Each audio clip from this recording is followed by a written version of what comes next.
దినములు లెక్కించుటకు మాకు నేర్పమన్నారు కదా. ఇప్పుడు నేను లెక్కేసుకున్నాను మళ్ళీ ఇప్పుడు ఆ వాక్యం చదువుతున్నప్పుడు. ఏంటి నా దినాలు ఎన్ని? 53 సంవత్సరాల 8 నెలల 28 రోజులు. గంటలు నిమిషాలు అరకండి చెప్పలేను. ఇన్ని రోజులు ప్రభు నన్ను బ్రతికించాడు. వాడు అభిషేకం, వాడంటే మాకు చనిపోయాడు కాబట్టి వాడంటాను, ఏం పర్లేదు, మాస్టర్ గారి కొడుకు కదా, తమ్ముడు కొడుకే కదా. ఇప్పుడు వాడు వెళ్ళిపోయాడు. ఒక కవి గారు అన్నారు ఏమనంటే, పోయిన వాళ్ళందరూ మంచోళ్ళు, ఉన్నోళ్ళు ఏమో వాళ్ళ తీపి గుర్తులు అన్నాడు. ఇప్పుడు పోయిన వాళ్ళ గురించి అంతసేపు మాట్లాడుకోనికంటే ఉన్న వాళ్ళ సంగతే నాకు అయ్యగా ఒక ఆయన ఎవరో జ్ఞాపకం చేశారు. ఇప్పుడు వాడి తర్వాత ఉన్నాడు స్విమ్మింగ్ పూల్కి వెళ్తాడా? ఎంత సమయం ఉండదా? కీబోర్డ్ నేర్చుకో, అయ్యగారు చెప్తున్నారు. కీబోర్డ్ నేర్చుకో. అయ్యగారు డాడీ సేవ ఏం చేయదు డాడీ. మా అబ్బాయి చనిపోయే ముందు ఏమన్నా డాడీ 2017లోకి మనం వెళ్ళేటప్పటికి నువ్వు 100 మంది పాస్టర్లు, నీకు ఇష్టమైన పాస్టర్ లిస్టు తయారు అన్నాడు. ఆ మాట అనేది చచ్చిపోయాడు ఏసైతే. చూడండి ఈ మాటలు ఏంటి అనుకుంటున్నారు? మనం అనుకుంటాం కానీ మనకు తెలియకుండానే వాళ్ళు ఆ ఏసై కొరకు ఏదో ఒకటి చేసేస్తూ ఉంటారు, చేస్తూనే ఉంటారు. సేవలో ఉంటూ మీటింగ్లో ఉంటూ వాయించిన ఒక గంటలో చచ్చిపోయాడు. ఏసై దగ్గరికి వెళ్ళిపోయాడు, నీటిలో మునిగిపోయాడు. మా తమ్ముడి గారి అబ్బాయి, మా అబ్బాయి ఇద్దరు చనిపోయాడు కదా. ఏడవలేదు. మీడియా వాళ్ళు వచ్చారు, ఎన్టీవీ వాళ్ళు వచ్చారు. ఏమంటే చెప్పండి, ఏమని చెప్పండి అంటే ఊరి మీద కేసు పెడదామని వాళ్ళ ఉద్దేశం. మేమేం చెప్పమండి, దేవుని సేవకు వచ్చాము ఇక్కడికి. ఏసై దగ్గర మా అబ్బాయి వెళ్ళి రెస్ట్లో ఉన్నాడు, ఆ బాడీస్ ఇచ్చేస్తే తీసుకొని వెళ్ళిపోతాం, అందుకంటే మీరు ఏం రాయొద్దని చెప్పాను. కానీ ఏదో కథ రాశారు, కొంచెం కలిపి రాశారు వాళ్ళు. వద్దన్న టీవీలో చూపించొద్దన్న చూపించారు. అక్కడ ఎస్ఐ ఏమన్నాడంటే, క్రిస్మస్కి పిలిచారు మళ్ళీ మమ్మల్ని ఆ ఊరు. ఎస్ఐ వచ్చాడు మళ్ళీ. ఇలాంటి ఫాదర్ నేను ఎప్పుడు వెళ్ళలేదో చూడలేదు అన్నాడు. ఎందుకంటే శవాల మీద డబ్బులు ఏరుకున్న వాళ్ళు మేము చూసాము, శవాలు ఇచ్చాను మేము పట్టుకొని పోతాం అన్నాడు. 4 జిల్లాలు దాటించి తీసుకొచ్చాము, వ్యాన్ల మీద 3 వ్యాన్ల మీద. తమ్ముడు వ్యాన్ తీసుకొచ్చాడు, గవర్నమెంట్ వాళ్ళు వ్యాన్ ఇచ్చారు, ఆ ఊరోళ్ళకి వ్యాన్ ఇచ్చారు. ఇంకెక్కడెక్కడి నుంచో జనాలు. మనం చెప్పుకోలేము, మనం అనుకుంటాం. ఈ భూమి మీద నేను అనుకుంటాను ఒకసారి, పొద్దున కూడా మా చర్చిలో ప్రసంగం చేస్తూ మధ్యాహ్నం అనుకుంటే నేను మాట్లాడుతున్నాను, నా ఏసైని అడుగుతున్నా, నేను ప్రసంగం చేస్తూ ఏసై దగ్గరికి వెళ్ళిపోవాలని కోరుకుంటున్నాను. అది అంటే మనం కోరుకున్నామని ఏం జరగవు, అనుకోలేదని ఏమి ఆగిపోవు. పేరు ఏదో కారణంగా ఎవరో ఒకరు చచ్చిపోతూనే ఉంటారు. 2 గంటలకు మధ్యాహ్నం న్యూస్ పెట్టుకున్నాను టీవీ9 మొబైల్లో. పిల్లోడు సెల్ ఫోన్లో గేమ్స్ ఆడుకుంటూ సాంబార్ డబ్బాల గిన్నెలో పడిపోయి చచ్చిపోయాడు. అంతకంటే ఏం చెప్తాం చెప్పండి? అంతకంటే ఏం చెప్తాం? మరణం ప్రతి మనిషిని వెంటాడుతాం, అంతే. అంతమించి మరొకటి లేదు. మా అమ్మ అనేది, నేను చచ్చిపోతే ఈడు ఎలా బ్రతుకుతాడు గుడ్డోడు అని. మా పక్కన మా తమ్ముడాడు, ఆయన నెంబర్ 8, నెంబర్ 7. 11 సార్. ఆయన పాస్టర్ గారు, నేను పాస్టర్ గారు. నేను నెంబర్ 7, ఆయన నెంబర్ 8. మా తల్లిదండ్రులు పుట్టినాడు. కూర్చొని ప్రభునందు ప్రియులారా, నేను చచ్చిపోతే ఈడు ఎలా బ్రతుకు, ఎవరి గురించి ఏడ్చేది కదా. మా అమ్మ నా గురించి ఏడ్చేది. వీడికి పెళ్ళి అవుద్దా, ఇల్లు అవుద్దా అంటే పెళ్ళి అవ్వకూడదు. ఏకాంగురులను సంసారులుగా చేశాడు. ఇందాక అయ్యే తమ్ముడు చెప్పాడు కదా, ఆయన 68వ కీర్తన 6 వచ్చిన. ఇప్పుడు ఏలియా తమ్ముడు కూడా అనుకున్నా, పెళ్ళి అవ్వాలి, ఇల్లు అవ్వాలి, పిల్లలు పెట్టాలి అని అడగలేదు, అడగక్కర్లేదు. ఆయనకి ఎవరికి ఏం కావాలి, ఎప్పుడు కావాలి, ఏం చేయాలో, ఎలా చేయాలో అన్నీ ఆయనకే తెలుసు. ఆమె ఇక ఆయన మనం అడగకపోయినా ఇచ్చి అడగక్క ముందే అన్నీ సమకూర్చేది. అడుగు వాటికంటే ఊహించుకునేటువంటి అత్యధికంగా అనుగ్రహించేది ఎవరు? ఎఫ్ఎస్సీలకు రాసిన పత్రిక 3వ అధ్యాయం 20వ వచనం.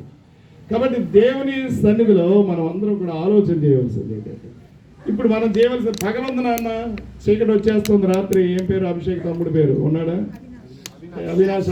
ఓహో భలే ఉంది, ఏలో పెట్టారంతా. ఉన్నావా? పక్కన దవ వెళ్ళిపోయావా?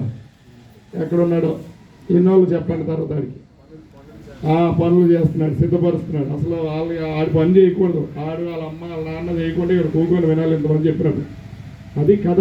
ఏమంటే అయ్యారంటేనే స్తోత్రం చెప్పండి. కాబట్టి ఎప్పుడైనా కూర్చోబెట్టండి తీసుకొచ్చి, వాడికి తర్వాత చెప్పండి. ఇంతమంది ఉంటారు కదా, చేస్తారు, 3 మంది అక్కడ ఉన్నారు, మనం చేయకండి. ప్రభునందు ప్రియులారా, ఇక్కడ ఆలోచన చేయవలసిన విషయం నేను ఏం చెప్పదలుచుకున్నానంటే, పగలుంది, రాత్రి వచ్చేస్తుంది. అది భయంకరమైన చీకటి సమయం, కటిక చీకటి. అది మనం ఎవరో సంఘం అనే వాళ్ళు ఎవరు ఉండకూడదు అక్కడ. ఇక్కడి వరకే మనం పరిమితి. తర్వాత ప్రభు పక్కన వెళ్ళి కూర్చోవాలి మనం. కాబట్టి ఉన్నాం కాబట్టి, భూమి మీద ఉన్నాం కాబట్టి 6వ సంకీర్తనలో మాట ఉంది. 7లోనో ఎక్కడో 7వ చరణమో ఏదో ఉన్నాడు. చరణం మీరు తీసి చదువుకోండి. మృతులైన వారికి నిన్ను గురించిన జ్ఞాపకం ఎక్కడ? పాతాళంలో దిగిపోయిన వాళ్ళు నిన్ను స్తుతిస్తారా? చనిపోయిన వారు చదవండి బాబు. మరణమైన వారికి నిన్ను గూర్చిన జ్ఞాపకం, నిన్ను గూర్చిన జ్ఞాపకం నాకు వినపడలేదు. జ్ఞాపకం లేదు. చచ్చిపోయిన వాళ్ళకి ప్రభుని గురించి జ్ఞాపకం ఉండదు. ఇక్కడ మరణం అంటే 2 రకాలు. ఒకటి భౌతిక మరణం, 2 ఆత్మీయ మరణం. ఇప్పుడు మరణం అనే మాట ఇక్కడికి వచ్చినప్పుడు ఏంటంటే, భౌతిక మరణం పొందినటువంటి వాళ్ళలో 2 రకాలు. ఒకరు దేవుని బిడ్డలు, ఒకరు దేవుని బిడ్డలు కాదు. 2 దేవుని బిడ్డ అయినటువంటి వాడికి ఖచ్చితంగా ఇక్కడున్న అక్కడున్న స్తుతిస్తూనే ఉంటాడు. అంటే ఇక్కడ ఆ వ్యక్తి అభిషేకం చచ్చిపోలేదు, మరణించలేదు. ఏమయ్యాడు? నిద్రపోతున్నాడు. He sleeping, he is taking rest. ఆయన విశ్రాంతిలో ఉన్నాడు అంతే. ఏమో ఏ క్షణం ఇప్పుడే ఇలా అవుతుంటే కానీ ఇప్పుడు సడన్గా మనం అనుకున్నామంటే ఆ లైట్ అలాగే అవి అవుతుంది అనుకోలేదు కదా. మళ్ళీ అనమాట మీకు కనబడింది అక్కడ ఏం జరిగింది, నాకు కనబడలేదు. కానీ అక్కడ ఏం జరిగింది మీకు తెలుసు కదా. బోర్ మోగేటప్పుడు కూడా అలాగే ఉంటుంది. ఇప్పుడు సడన్గా ఏమో తెలుసు, రేపపాటున అమాంతంగా ఇక్కడ కూర్చున్నాడు ఏసై బిడ్డలో అయితే. ఏసైతో ఉంటే, ఏసైలో జీవిస్తే, ఏసై కొరకు ప్రకటిస్తుంటే, పగల్లో ఉంటే, చీకటి సంబంధాలు కాకపోతే ఖచ్చితంగా రెప్పపాటును మార్పు చెందేస్తాం. వాటే ట్రెమెండస్ అంటారా? చాలా ఆశ్చర్యకరమైనటువంటి అనుభూతి. ఆ మాటల్లో వర్ణించలేదు. మాటలు వర్ణించగలమా? మీకు తెలుసా లేదు, నేను ఇక్కడ భూమి మీద గుడ్డివాడిని, ఇప్పుడు కూడా గుడ్డివాడిని. I can't see. ఈ మాసంలో కళ్ళు రావడం గురించి దీపాలకు నమస్కారం పెట్టేవాడిని. అంటే మీకు అర్థమైపోయింది కదా ఎక్కడ పెట్టేవాడిని. మరి అటువంటి వ్యక్తిని ఈ లోకాన్ని చూడాలనుకున్నాను. ఏసైని చూసిన తర్వాత ప్రభు అన్న నీకు చూపు కావాలని అడిగితే నాకు చూపొద్దు ప్రభు, నిన్ను చూసాను చాలు, నా వాళ్ళందరూ నిన్ను చూస్తే చాలు అన్న. ఇంకా అంతకంటే కావాల్సింది ఏముంది? ఆనాడు మొదలైంది పగలు, ఇప్పుడు కొంత కంటిన్యూ అవుతుంది. ఇంకాను ఏసై అక్కడ ఆలస్యమైంది. కొంతమంది ఎవరు మిగిలిపోయారు కనుక. కాబట్టి మనం గుర్తుపెట్టుకుందాం, నా దినములు లెక్కించుటకు నాకు నేర్పము. హేబేలు మాట్లాడుతున్నాడు, అభిషేక్ మాట్లాడుతున్నాడు, జాషువా అంటే మా అబ్బాయి మాట్లాడుతున్నాడు. నా తల్లి చచ్చిపోయిన వెళ్ళలేదమ్మా, మా అబ్బాయి చచ్చిపోయిన 1 గంటలు అయిపోయి నిద్రపోయాను సూపర్గా మంచం మీద ఎక్కి పడుకుని. ఇలా ఈ మూర్తి గారు ఇలా స్టూడెంట్ అయిపోమన్నాడు ఇంకో మాస్టర్ వచ్చి. ప్రభుకి ఇస్తూ అవుతుంది. ఈ నిరీక్షణ మనల్ని సిగ్గుపరచదు. అంతే, వీ హ్యావ్ హోప్. త్వరలో ప్రభు దగ్గర మనం కలుసుకుంటాం. అది చెప్తాము వాళ్ళు బాధ చెప్పేది నిజం చెప్పుకుంటున్నాం. ఇంకా దుఃఖం ఎందుకు మనకి? నిద్రపోతున్నాడు లేస్తాడు కదా, లేవడా? పడుకొని ఉంటాడు అక్కడ, ఉన్నాడే కుళ్ళిపోతాడా? కుళ్ళిపోడే. ఇక్కడ శరీరం మట్టిలో కలిసిపోయింది. మన్న అనేది వెనకటి వాళ్ళే మన్న అయిపోతుంది. ప్రసంగి 12:7 ప్రకారం అది ఎక్కడికా మహిమలోకి మారిపోయిన తర్వాత ఇంకా మరి చావు లేదు. There is no death. అంటే మనం అందరూ గుర్తుపెట్టుకోవాలి. ఎవరైనా ఇంకా ఆయన దగ్గరికి రాకపోతే, ఈ సత్యం ఎరగకపోతే, యేసే నిజ దేవుడు, ఆయన మన కొరకు ప్రాణం పెట్టాడు, సమాధిని గెలిచి 3వ రోజు లేచాడు. త్వరలో ఆయన బిడ్డలు తీసుకెళ్ళడానికి, అది చెప్పాను కదా, అది ఈ క్షణమే కావచ్చు, రాబోతున్నాడు.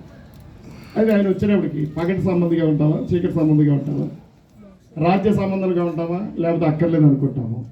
మనం డిసైడ్ చేసుకోవడానికి, నిర్ణయించుకోవడానికి. నేను చూస్తాను ఏసైని, అప్పుడు గుడ్డివాడిని కాదు. నా కొడుకుని నేను చూస్తాను, అభిషేకం చూస్తాను. మీతో పాటు నా నమ్మకం అది. సంఘ ప్రతిరూపము పరమ యెరూషలేము, సంఘ ప్రతిరూపము పరమ యెరూషలేము,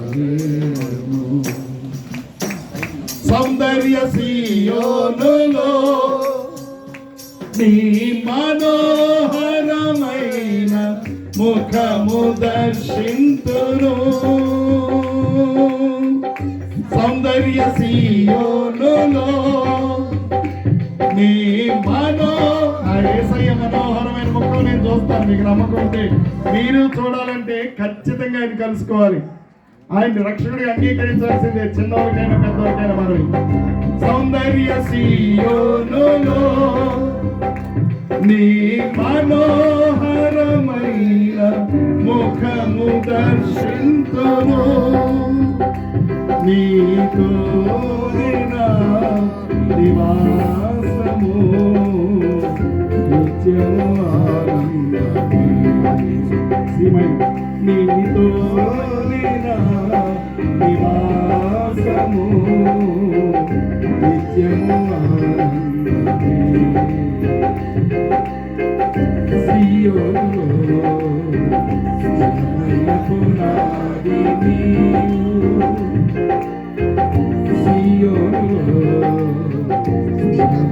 పునాది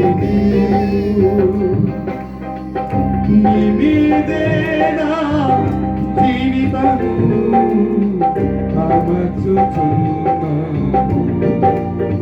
యేసయ్య మాటల చేత నీమీదేనా జీవితము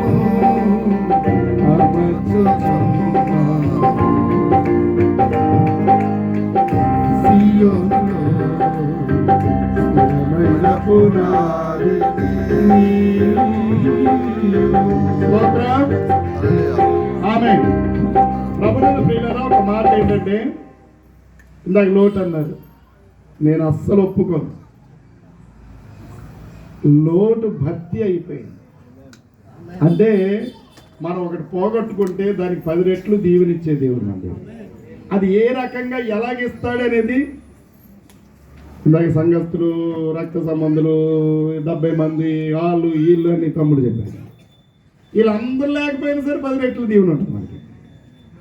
నేను అనుభవపూర్వకంగా చెప్తున్నాను. మా అబ్బాయి ప్రభు దగ్గరికి వెళ్ళేటప్పటికి 150 మంది మా సంఘ సభ్యులు, ఇప్పుడు 50 మంది అయ్యారు. అది కదా మేము ఉన్నాం సార్, ఆడి ప్లేస్లో మేము అందరం ఉన్నాం అయ్యగారండి అన్నారు. పోయినోడు పోకుండా లాక్కుపోతున్నారు. అందుచేత వాళ్ళు కాదు, నా యేసయ్య ఇచ్చే ఆశీర్వాదం అది స్టాండర్డ్. అది ఆ లోటు భర్తీ చేసేవాడు ఆయనండి. పూడ్చేవాడు ఆయన కాదు, గాయం చేసేవాడు, దాన్ని కట్టేవాడు, గుండె చెదరవాడిని బాగు చేసేవాడు. ఇంతకంటే ఏం కావాలి తల్లి చెల్లి? వినండి అంతే. అలాగే వారిని ఆదరించడానికి వచ్చిన వాళ్ళు కూడా వాళ్ళు ఇంకా బాధపడుతుంటే మనం ఇంకా కొంచెం ప్రోత్సహించవద్దు. బాధపడి వాళ్ళు తిట్టండి అంతే. యేసునామములో చెప్తున్నాను. నేను బాధపడను, బాధపడితే ఒప్పుకోను. బాధపడిందా? యేసయ్య తన కృపనికి అనుగ్రహిస్తున్నాడు అంతే. చిరిగిపోయి లాగోలు వేసుకొని సినిమా పాటలు పాడుకున్నాయి, భజనలు చేసుకున్నాను. ఏమైపోతానో తెలియక చచ్చిపోతే బాగుంది బండకత్తి పట్టుకొని పొడుచుకోవడానికి ఎన్నోసార్లు ప్రయత్నం చేసినాం. ఈ మాట ఈరోజు ఇంత ధైర్యంగా ఎందుకంటే చెప్పగలుగుతున్నాం? సింహమే